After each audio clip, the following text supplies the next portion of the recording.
a real pleasure to hear Hakim. And I love being surprised. You don't always expect, in fact, I don't usually expect.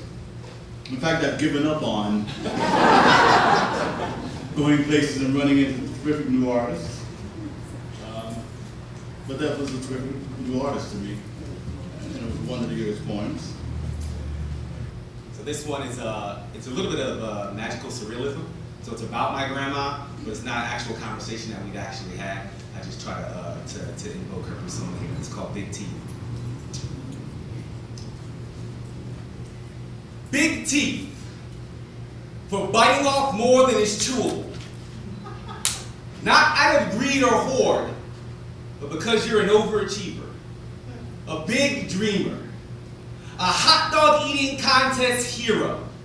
So you'll make mincemeat sandwiches out of any wiener who tried to hide their pork flesh underneath this cornbread dress, even in their Sunday's text.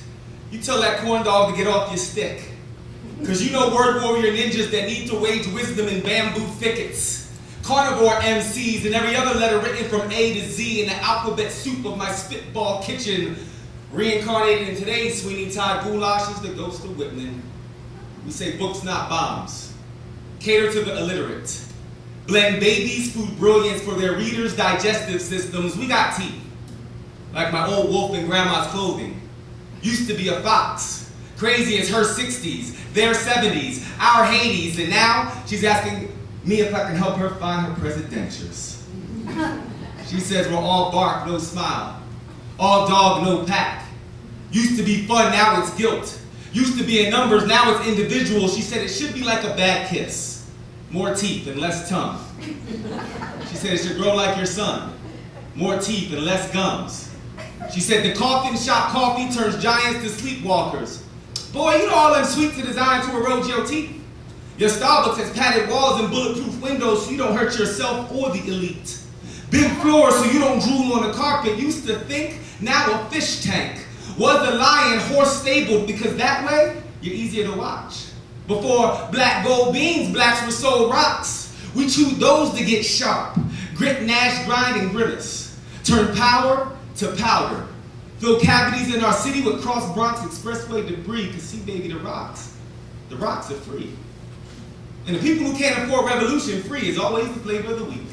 Sugar-free, fat-free, lie-free, die-free, hate-free, case-free, drug-free, crime-free, live-free, give-free, us-free, silence-free. She said 40 years later, the bullets are just fancier rocks. And I'ma hop the barricade coffee shop cops and have them thrown at me. Why?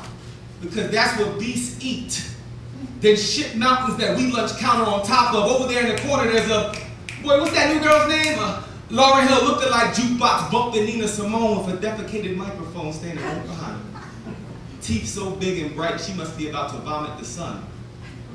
Grandma's smile revealed teeth that had been smoothed over by rivers of poems. She opened up and said, you know, I stood on a stage once. Big teeth. Like the pre-Cambridge dictionary fossils we are, before woolly-style mammifals, Tyrannosaurus spell checks, and thesauruses, we were oral prehistorians who wrote futures in past tense, who dreamed up dragons just to have something to conquer, and then evolved teeth just to eat our dreams. It's a peculiar people who take this stage. Same message, different technology for a caveman. Same tool, different philosophy for a slingshot. Grandma said, well, baby, if you're all vegetarians, who's gonna eat all the lizards, snakes, fat cats, rats, and pigs? Boy, go grab that microphone and brush your teeth with it. But first look around here and help me find my presidentials.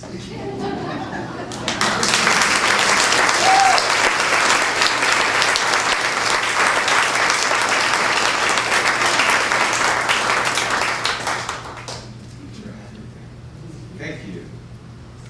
So I'm going to use a piece of my set to read a poem by another poet. And this poem was written by, I call him my fairy slam father, because he was really the guy that got me into slam when I moved here.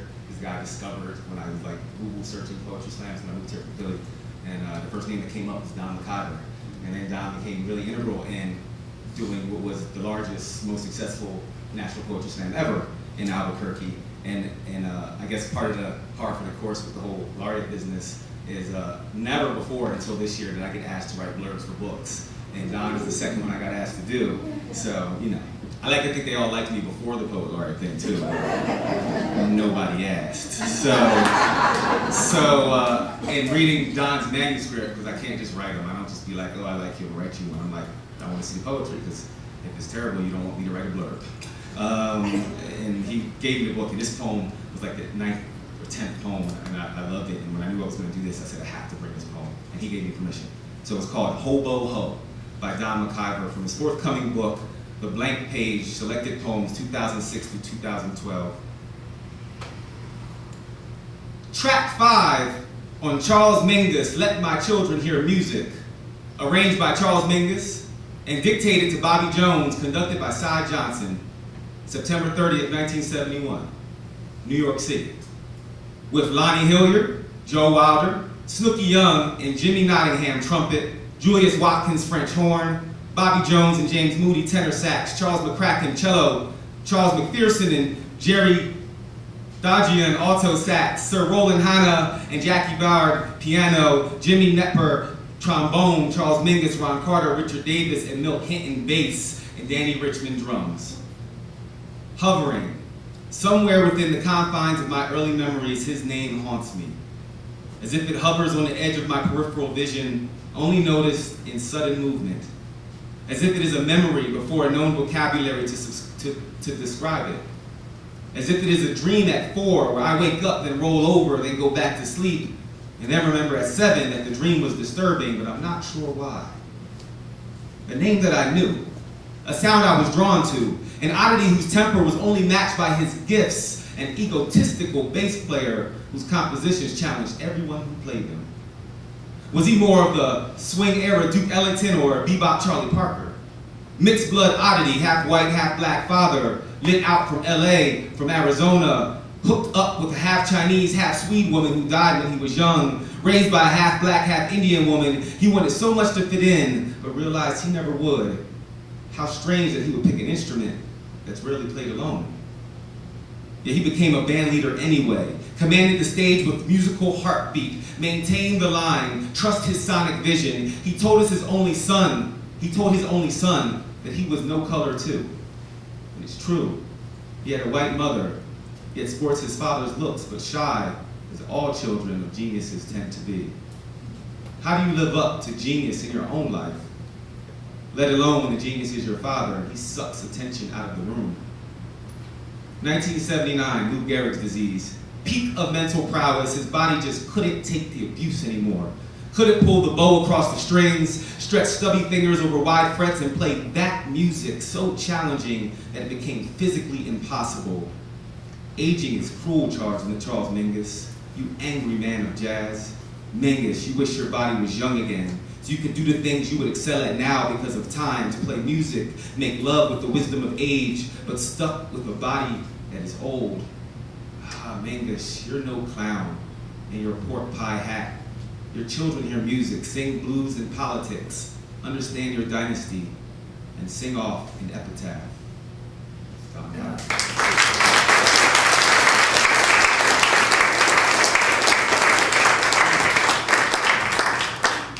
right, I got 2 more. You all right? Yeah. Okay, all right. So this one was written for the Judith R. Harris Sickle Cell Gala they have annually. And the coolest part about this, me emceeing that night and writing this poem for that event, was that the Harris family was there. And they had flown in from like Missouri or Minnesota or anything, Montana, Mississippi, Memphis. Anyway, but more like Middle America.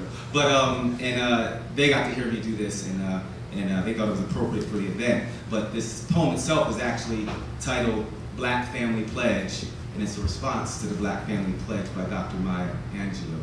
So I'll start with that, and then I'll go into mine. Because we have forgotten our ancestors, our children no longer give us honor.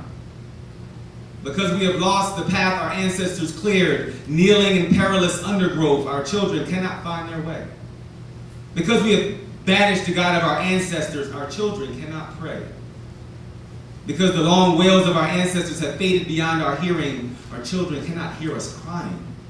Because we have abandoned our wisdom of mothering and fathering, our befuddled children give birth to children they neither want nor understand. Because we have forgotten how to love, the adversary is within our gates and holds us up to the mirror of the world shouting, regard the loveless. Therefore, we pledge to bind ourselves again to one another, to embrace our lowliest, to keep company with our loneliest, to educate our illiterate, to feed our starving, to clothe our ragged, to do all good things, knowing that we are more than the keepers of our brothers and sisters. We are our brothers and sisters. In honor of those who toiled and implored God with golden tongues, and in gratitude to the same God who brought us out of hopeless desolation, we make this pledge. Because we have forgotten where we come from, we let anyone brother and sister us, son and daughter us, orphan us from our heritage, and put our future of paternity test in the hands of Maury Povich. Because we've stopped preaching soul food, started surviving off of hungry man dinners and chicken soup for the soul. We ain't buying time around the kitchen table no more. This ain't about low blood sugar, sodium, and high cholesterol, but we can't live off of soul food, y'all. Because we forgot our feast was fertilizer, barely fit for a human being, bent over a 16-hour day in a cotton field. Girlfriend could eat a whole trough of chitlins and still fit in them size 6 jeans. Because we forgot the folds in Big Mama smiles are like an atlas on how to grow old. Because we forgot we were sharecroppers. We don't share with each other, but give us to everyone else. Because we forgot we was original man. Because we forgot we first lived off the land before vegetarians were white, Sierra Club was green, and Earth Day was 420. You could find a Rasta, granola, rabbit food eating brother dime a dozen, treating the earth with respect like a mother. We forgot that was us. 6-pack up without the liquor store getting 1 red cent of our money because we never trusted banks no way. And for the record, we was right. Put college tuition in mason jars and retirement between mattresses. A little something to help you leave that man if he keeps beating you in the bra strap. Yeah, we eat, sleep, and dream money, but haven't figured out a way to create what they call wealth. Because we put too much letters in arthritis and not enough in our bodies. A, B, calcium, iron. Some will remember our bones more than our brains. Not enough letters in the mail, too many in the text. Too few in a tweet because we've forgotten how to tell our stories. All we know about each other is gossip. Because we was not allowed at the lunch counter. We middle school lunchtime table segregationists. Like nerds don't sit with jocks and the country club table still waiting for its Tiger Woods. Because we got the nerve to say, I ain't messing with him because he run with them. In a world where Henry Louis Gates gets no more love from the cop than MC Ren. Because we started being our children's homies, they stopped coming home. Started putting our parents in homes because ain't nobody gonna tell me how to raise my child, not even our parents. Then got mad when our children ain't trying to hear anything about raising a child, just how to make babies, not even parents.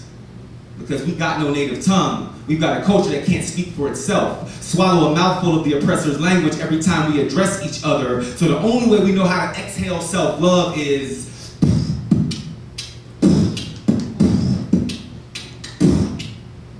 because we forgot our sophisticated, smooth jazz, gospel, soul, rhythm, and blues used to be called race music.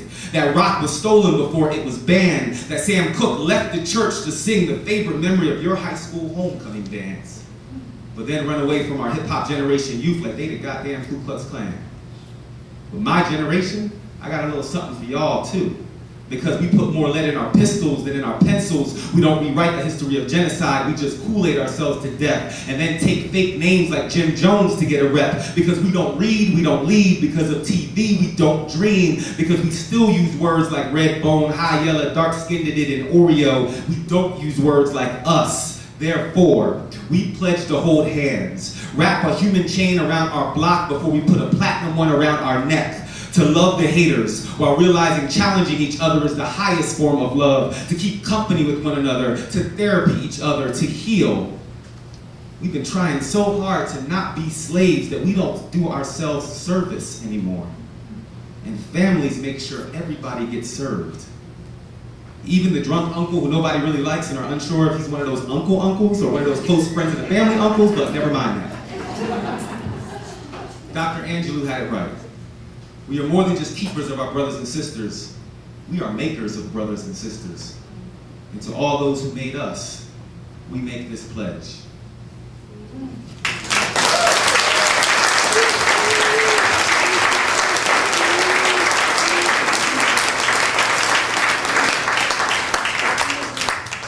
So the last one is another, I started with Jazz Bob, the now defunct Jazz Bob. It'll come back, we'll let all you guys know.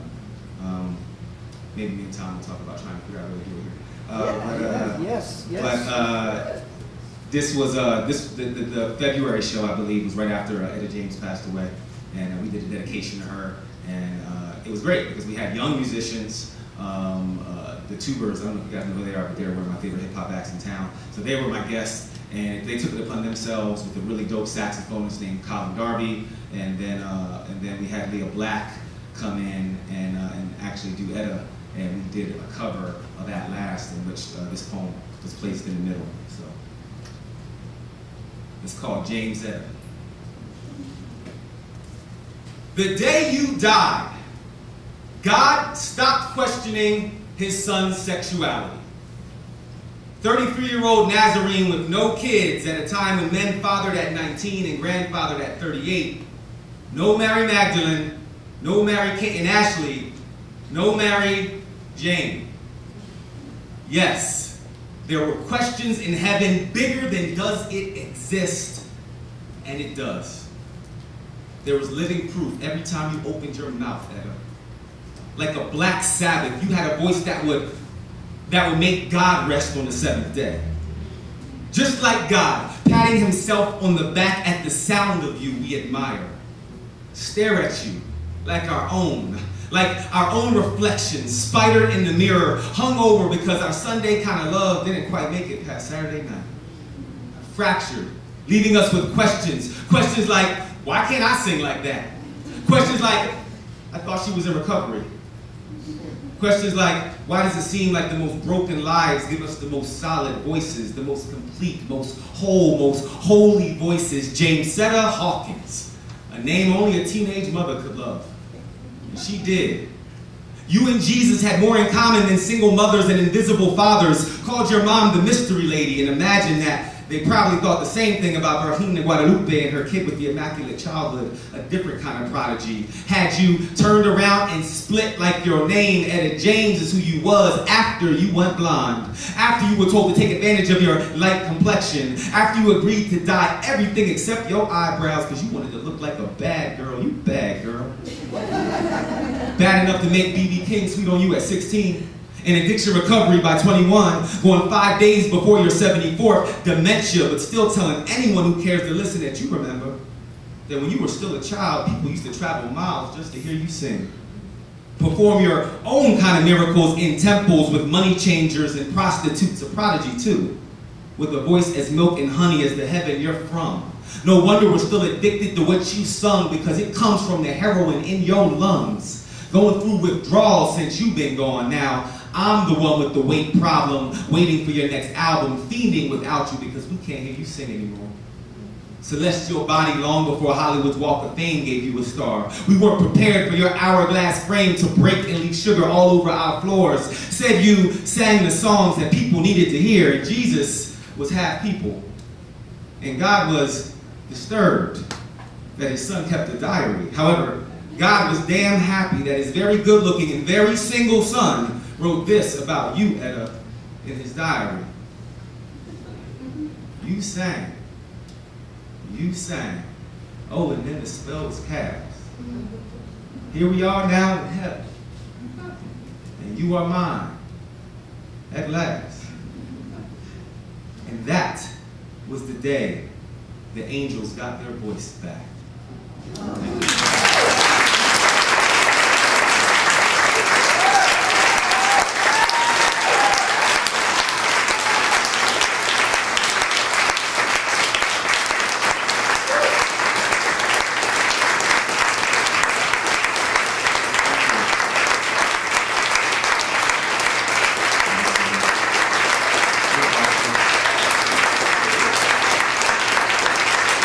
Especially the little ones up there. reminding me. I have CDs over at the table. You can get them afterwards. Enjoy AV like I am. Thank you.